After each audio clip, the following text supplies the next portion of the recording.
أعوذ بالله من الشيطان الرجيم. بسم الله الرحمن الرحيم. ولقد يسرنا القرآن للذكر فهل من مدكر. سورہ نساء کی آیا نمبر 29 سے آج پڑھیں گے۔ 5ویں پارے کا دوسرا رکوع ہے۔ اعوذ باللہ من الشیطان الرجیم، بسم اللہ الرحمن الرحیم۔ یا ایہا الذین آمنوا لا تأکلوا اموالکم بینکم بالباطل الا ان تکون تجارۃ عن تراض منکم ولا تقتلوا انفسکم ان اللہ کان بکم رحیما۔ یہاں مالی معاملات سے متعلق ہماری رہنمائی کی جا رہی ہے اس آیہ مبارکہ کے ابتدائی حصے میں۔ پیچھے جو ہم نے آیات مبارکہ پڑھی اس میں خانگی زندگی، گھریلو معاملات کو ذکر کیا گیا اور اس کے متعلق رہنمائی عطا فرمائی گئی، اور آگے بھی یہ سلسلہ جاری رہے گا۔ یہاں درمیان میں مال کے حوالے سے خصوصی طور پر ذکر کیا گیا۔ اللہ تبارک و تعالیٰ نے ہر ناجائز طریقے کو حرام فرمایا ہے۔ اللہ تبارک و تعالیٰ عادل ہے اور عدل کو پسند کرتا ہے، اور وہ ظلم سے بچنے کا حکم ارشاد فرماتا ہے۔ کسی بھی طرح کا ظلم اللہ تبارک و تعالیٰ کو پسند نہیں ہے۔ یہاں ظلم کے جتنے طریقے ہیں کسی کے مال ہتھیانے کے، ان سب سے منع کیا گیا کہ کسی کا ناجائز مال تم حاصل مت کرو، اور کس خوبصورت طریقے سے سمجھایا گیا، ذرا ملاحظہ فرمائیے۔ یا ایھا الذین آمنوا، اے ایمان والو، لا تأکلوا، تم مت کھاؤ، اموالکم، اپنے مال، بینکم، آپس میں، بالباطل، باطل طریقے سے۔ یہاں پر آیت کا جو مزاج ہے اور آیت کے الفاظ ہیں، آپ ذرا ان پر غور کیجئے۔ یہ نہیں فرمایا گیا کہ تم کسی کا مال مت کھاؤ، فرمایا گیا لا تاکلوا اموالکم، تم اپنے مال مت کھاؤ۔ حالانکہ اپنا مال تو آدمی کا اپنا ہے، وہ جیسے مرضی استعمال کر سکتا ہے۔ یہاں اصل میں جو اسلام کا وسیع معاشرے کا کنسپٹ ہے اس کو بیان کیا جا رہا ہے۔ اسلام کا جو ہمیں تصور دیا گیا ہے وہ مسلمان جہاں کہیں بستے ہیں ان کی باہم اخوت کا اور بھائی چارے کا درس دیا گیا۔ مسلمان ایک دوسرے کے بھائی ہیں، اور ایسا تو نہیں ہوتا کہ ایک بھائی بھائی سے ظلم کرے اور ناجائز طریقے سے اس کا مال ہتھیا لے اور اس کا مال ہڑپ کر جائے، ایسا نہیں ہوتا۔ تو فرمایا کہ تم جہاں کہیں بھی بستے ہو مسلمان باہم ایک دوسرے کے بھائی ہیں اور ایک دوسرے کے ساتھ تمہارا گہرا تعلق ہے، تو ایسا نہیں ہو سکتا کہ آدمی اپنے بھائی کا مال ناجائز طریقے سے کھائے۔ تو کسی بھی شخص کا مال کھانا گویا کہ تم اپنا کھا رہے ہو، تو اس کے لیے طریقہ کار درست ہے۔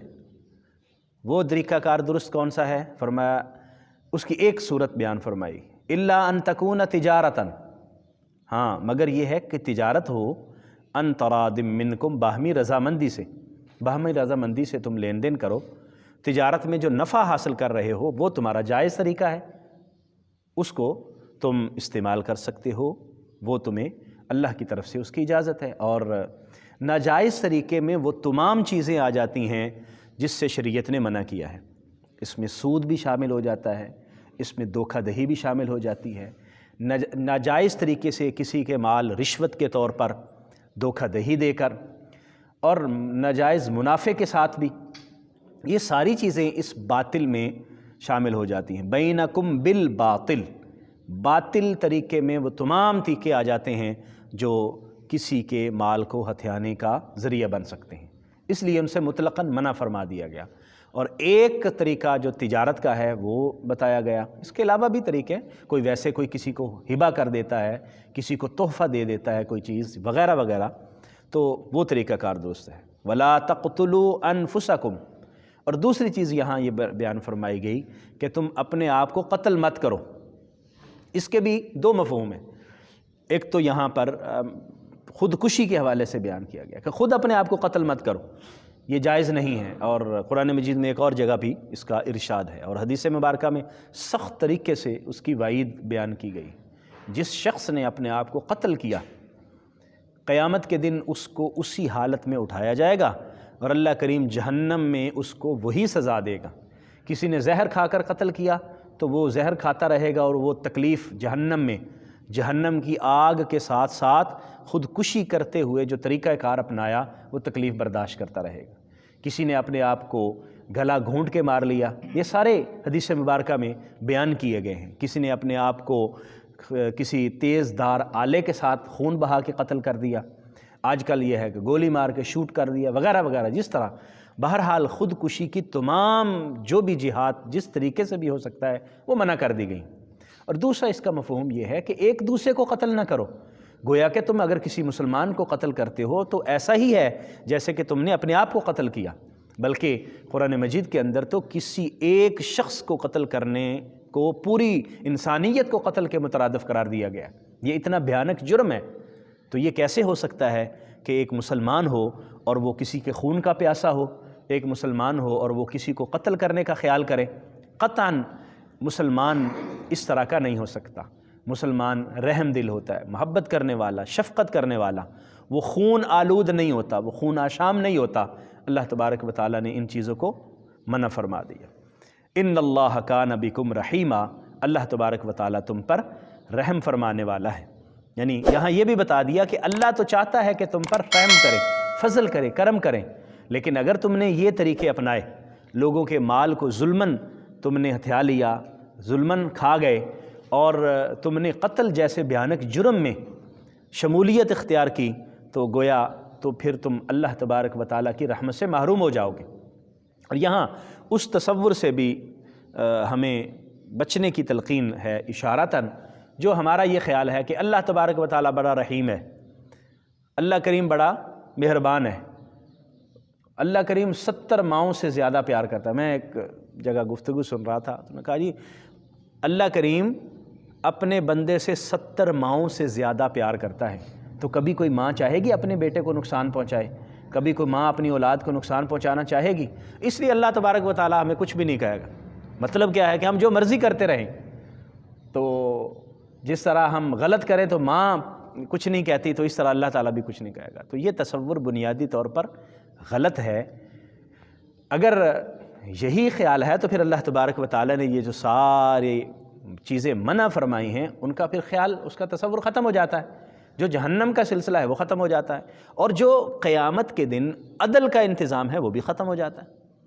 جو یہاں ظلم کرتے ہیں، کیا وہ یہ سمجھتے ہیں کہ ہم جو مرضی کرتے رہیں گے اور پھر بھی ہم بخشے جائیں گے اور جنت میں چلے جائیں گے؟ وہ مالک ہے، وہ بخشنے والا ہے، اس میں شک نہیں ہے، لیکن اس نے کچھ اصول بیان کیے ہیں۔ اللہ تبارک و تعالیٰ نے آگے آیت مبارکہ آ رہی ہے، فرمایا کہ بڑے بڑے گناہوں سے تم بچو، چھوٹے گناہوں پر میں ویسے ہی قلم عفو پھیر کر اس کو معاف کر دوں گا، لیکن جن گناہوں سے بچنے کا اللہ نے حکم دیا ہے ان سے تو بچنے کی کوشش کرنی چاہیے۔ وَمَن يَفْعَلْ ذَلِكَ عُدْوَانًا وَظُلْمًا فَسَوْفَ نُصْلِيهِ نَارًا، پس جس شخص نے سرکشی کرتے ہوئے یہ کام کیا، یہ ظلم کرتے ہوئے یہ کام کیا، فَسَوْفَ نُصْلِيهِ نَارًا، ہم انہیں اسے جہنم میں داخل کریں گے۔ نُصْلِيهِ نَارًا، جہنم میں اس کو داخل کریں گے۔ یعنی جو اوپر جن کاموں سے منع کیا گیا، کسی کا مال کھانے سے اور کسی کو قتل کرنے سے منع کیا گیا ہے، اگر پھر بھی کوئی اس کا ارتکاب کرتا ہے، ظلم سرکشی کرتے ہوئے، اللہ نے منع کیا ہے نہ کرو، کسی کا مال ویسے ہی نہ کھینچو، کسی کو قتل نہ کرو، اور ظلم کا مطلب یہ ہے کہ تمہارے پاس کسی کی کوئی امانت ہے، کوئی چیز ہے اور تم اس کو واپس ہی نہ کرو، یہ چیزیں منع کر دی گئی۔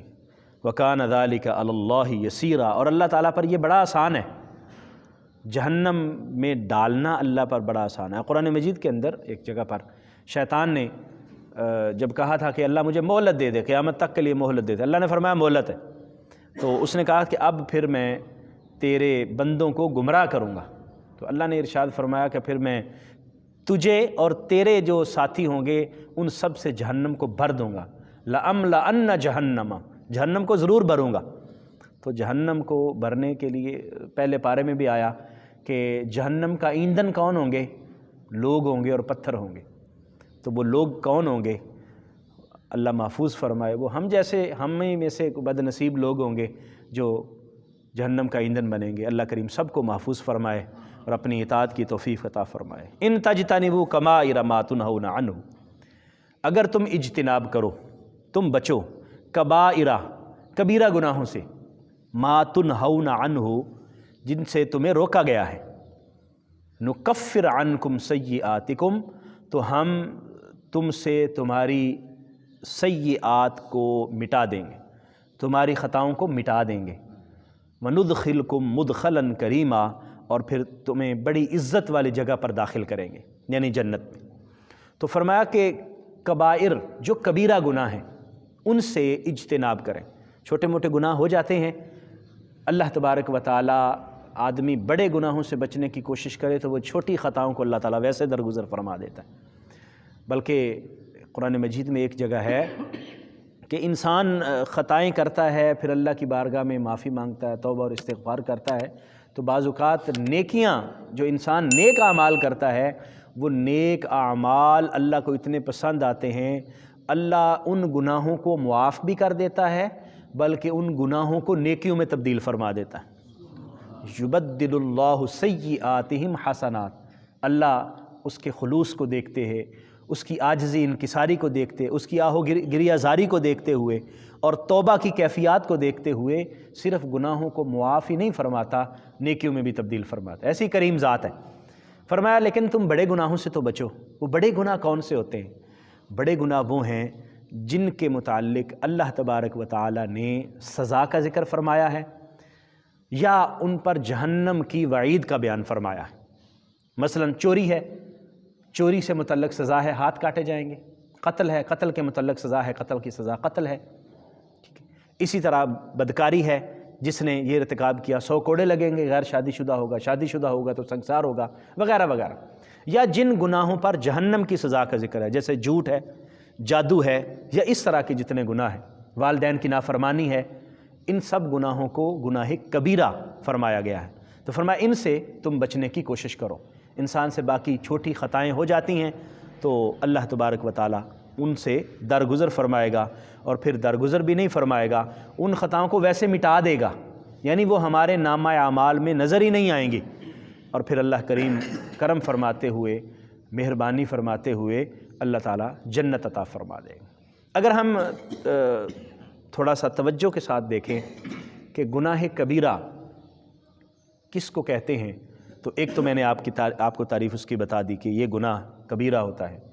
دوسرا، خاص طور پر وہ چیزیں جس سے کسی کی حق تلفی ہو رہی ہو، اللہ تبارک و تعالیٰ کے حقوق ہیں یا بندوں کے حقوق ہیں، اگر ان کی حق تلفی ہو رہی ہوگی تو وہ گناہ کبیرہ ہوگا۔ ان سے اجتناب کرنے کی ہمیں کوشش کرنی چاہیے، اور اللہ تبارک و تعالیٰ سے اس کی بخشش و مغفرت مانگنی چاہیے۔ مال وہ کوئی بھی ساتھ لے کے نہیں گیا، کفن کی کسی کی بھی جیب نہیں ہوتی، سب خالی ہاتھ جاتے ہیں۔ پچھلے دنوں ایک شخص کے بارے میں نے سنا کہ یہیں اسی ہمارے علاقے میں رہتا ہے، بڑی محنت کر کے اس نے اپنا مکان بنایا، اور ابھی مکان میں شفٹ ہی ہوا ہے، 1 ہفتے کے اندر اس کا انتقال ہو گیا۔ یعنی محنت کرتا رہا، اب وہ مکان اس کے وارثوں کے پاس چلا گیا۔ تو وہ کسی بزرگ نے بڑی خوبصورت بات کی تھی، فرمایا تھا کہ یہ مکان تم بنا رہے ہو، یہاں رہیں گے کوئی اور، لیکن حساب تمہیں دینا پڑے گا۔ سو حساب کو سیدھا رکھیں۔ اچھا مکان بنانا، اچھی گاڑی رکھنا یہ جائز ہے، بالکل اس میں کوئی ممانعت نہیں ہے، لیکن جائز طریقے سے، درست طریقے سے، کسی کا حق مارتے ہوئے نہیں، کسی کا حق کھا کر نہیں۔ اس میں ہماری اس دنیا کی بھی بے اطمینانی ہوگی، سکون نہیں ملے گا، اطمینان نصیب نہیں ہوگا، اور آخرت میں تو بالکل بھی نہیں ہوگا۔ اللہ کریم ہمیں سمجھنے کی، عمل کی توفیق عطا فرمائے۔ آمین۔ وآخر دعوایا ان الحمد للہ رب العالمین۔